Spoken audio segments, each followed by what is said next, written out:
As Uber and Lyft departure looms from Minneapolis, the taxi CEO says industry is very good at pivoting. They're very good at pivoting. It's been shown in Austin, Texas, how quickly the market adapts and newcomers fill the space, right? So don't be afraid. Council will be asked today by Councilmember Andrea Jenkins to reconsider its move to mandate raising rideshare driver pay.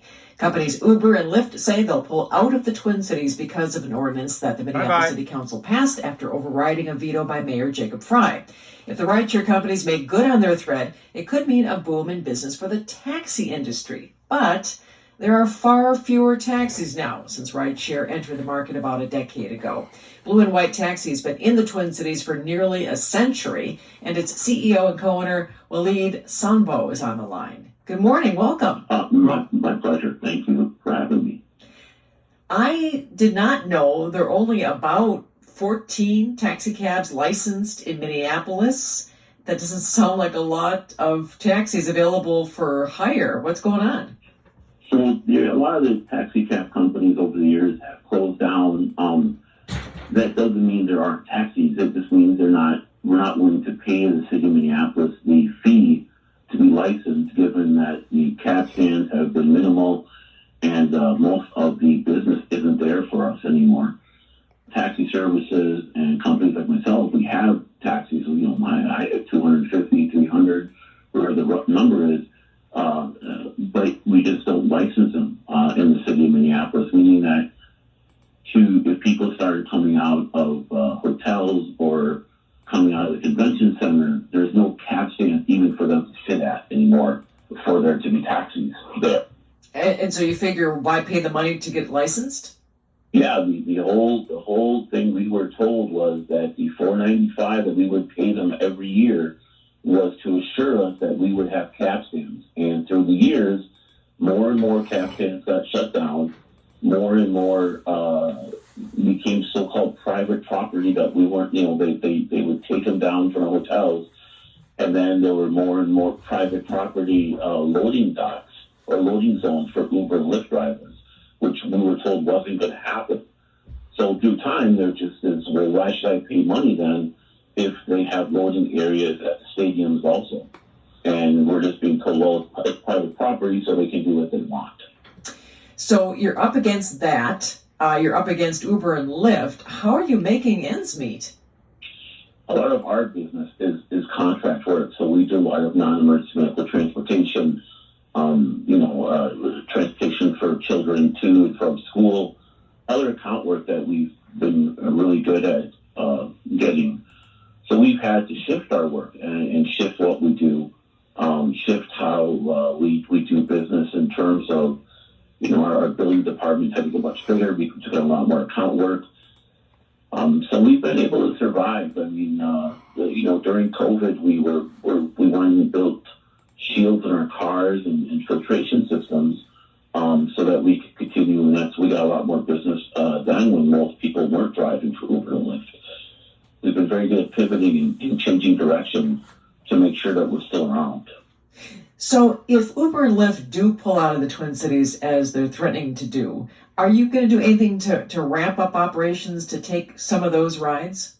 Well, I don't think they're going to leave because they always like to issue threats and to get what they want. I do think that we've had this discussion internally. We have a plan in place. We're just going to wait till close to, the May 1st deadline and see what happens.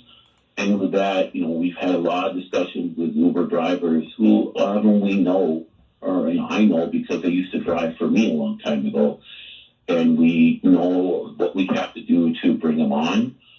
We have our Rideshare app, which is pretty much the same rate as Uber Comfort. Quite speedily, we can expand up onto that platform. Oh, you mentioned this Rideshare app, and as I'm sure you've heard, Uber says by next year it hopes to list every taxi in the world on its app. And when a taxi is hailed through Uber, the company would get a cut. Are you eager to get involved with that? Do you see that potentially happening in the Twin Cities? We've been approached about that. I have to say there are quite a few cab companies like myself that are not eager for that. would rather have our rides on our platform so we know who they are. We're not really eager to share with someone like Uber our driver information or our customer information. They just don't have a really good track history of being trusted partners. There we go. Say, before you go, I'm curious, what do you think of this effort to maybe have a statewide rideshare app? There are, talk about that on the state level and some statewide regulations. The technology costs that go behind it is pretty deep. I just don't really know a lot more behind it. If the state's going to run their own rideshare app, I don't know if that's something the state wants to really get themselves into without truly understanding the business. I feel that a lot of times we deal with members of the city council or even the state legislature, and what they perceive the business to be, in reality really isn't. So I don't know if that's a great idea, but if they have the proper people and it works, and I guess so be it. It's good for them. All right. Waleed Sanbo, thank you so much for your time. You're welcome. Thank you. Waleed Sanbo is the CEO. So interesting, right? From a taxi owner, they say they can pivot quickly and fill the void. But what I also heard that there's a little bit of upset and anger because they were pushed out of the market, right? They were bullied out of the market. So we got to learn to work as brothers and sisters with taxi drivers. That's very, very important. They're drivers like we are, rideshare drivers. They're also drivers like private drivers.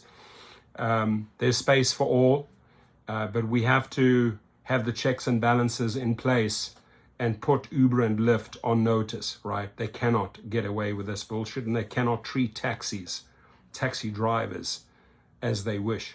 Your comments, please. How do you believe this will play out? Is Uber bluffing? Is Lyft bluffing?